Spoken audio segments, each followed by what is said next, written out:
গাজীপুর শ্রীপুরে ১২০০ বছরের ইতিহাসের সাক্ষী ওয়াদ্দার দিঘি। উপজেলা সদরের ৩ কিলোমিটার উত্তর থেকে ৩২ বিঘা জমির ওপর খনন করা হয় এই দিঘি ওয়াদ্দার দিঘি নামে পরিচিত। কবে কিভাবে এটি খনন করা হয়েছে সেই ইতিহাস সাধারণ মানুষ জানেন না। ইতিহাস থেকে জানা যায় দিঘিটির বয়স ১২০০ বছরের বেশি। মধ্যযুগ শুরুর পর আসাম থেকে শিশুপাল নামে এক রাজা এসেছিলেন ভাওয়াল অঞ্চলে। অষ্টম শতাব্দীর গোড়ার দিকে এসেই সামন্ত রাজাদের কাছ থেকে পুরো অঞ্চলের কর্তৃত্ব কেড়ে নেন তিনি। শাসন করতে থাকেন বিশাল এই অঞ্চল। তখন এলাকাটি চেদি রাজ্য নামে পরিচিত লাভ করে। দিঘি সম্বন্ধে আমরা তো এই ছোটতে দেখছি, আমরা পাকিস্তান আমলে আমার জন্ম, তবে আমরা তখনও আমরা শুনছি না যে এটা কে করছে। আঙ্গর দাদারাও আমরা বলতে পারবো না, আঙ্গর বাচ্চারা তো বলতে পারবোই না। এরপরে আমরা যত ডাঙ্গর হয়েছি এই দিকে পুকুর উঠছি, আমরা যে ঘোরাকারি করছি, তো আমরা শুনছি না কেউ টাইম যে অমুকে এটা করছে, অমুকে দেখছে। পানি এই যে দিঘির পানিটা আছে, আপনি মনে করুন দিঘির পানিটা আজ মতো আমরা দেখছি না শুকাইতে। তাই একবার চেষ্টা করছি, এটাও শুকাইতে পারছে না। এই দিঘিটার মানে স্কোয়ার ফিটে এটা হইল ২২ একর ৮২% জায়গা। এখানে পুকুরটা মানে পাটটা সহকারে আর কি। তো এই পুকুরে অনেক সময় অনেকেই চেষ্টা করছে এই পুকুরটা সিঁচার জন্য, কিন্তু কেউ পারছে কেউ পারে নাই। যারা পারছে তারা মানে অল্প করছে। আর একবার যখন এই পুকুরটা একটা মালিকে তারা পুকুরে মাছ চাষ করার জন্য নিয়েছিল, ওই মালিকে ৪টা মেশিন লাগায় অর্ধেক পানি সিঁচছিল, তারপরে আর সিঁচতে পারে নাই। তো এটা যে প্রাচীন আমরা বাপদাদার কাছে আমরা শুনছি যে এটা একটা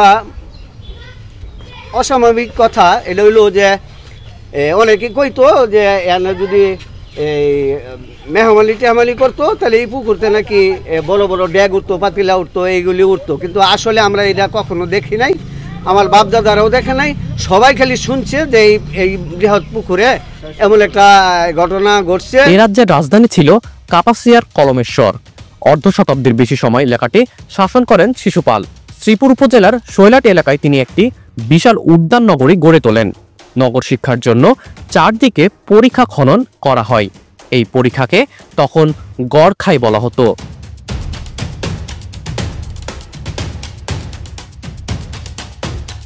শিশুপালের শাসনামলে কলমেশ্বর থেকে শৈলট যাওয়ার জন্য গোসিঙ্গা হয়ে একটি রাস্তা তৈরি করা হয়। রাজ্যের সেনাবাহিনীর পানির চাহিদা মেটাতে এই রাস্তার পাশে ৩২ বিঘা জমির ওপর দিঘিটি খনন করেন তিনি।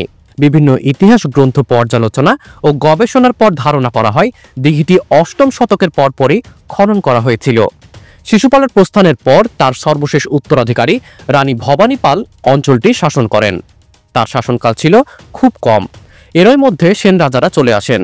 তাদের অত্যাচারে পাল বংশের লোকজন পালাতে শুরু করেন। তবে কোনো কোনো এলাকায় দু একজন থেকে যান। ভবানী পাল কোথায় গিয়েছিলেন জানা যায়নি।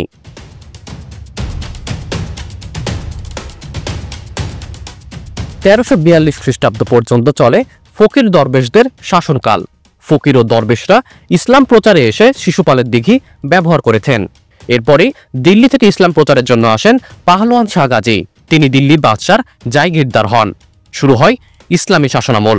পাহলোয়ান শাহ শুধু শাসনই নয়, আনুষ্ঠানিকভাবে অঞ্চলটি নিয়ন্ত্রণ করতে থাকেন। তার অনুসারী ও ধর্মপ্রচারকরা শিশুপালের দিঘি ব্যবহার করেছেন।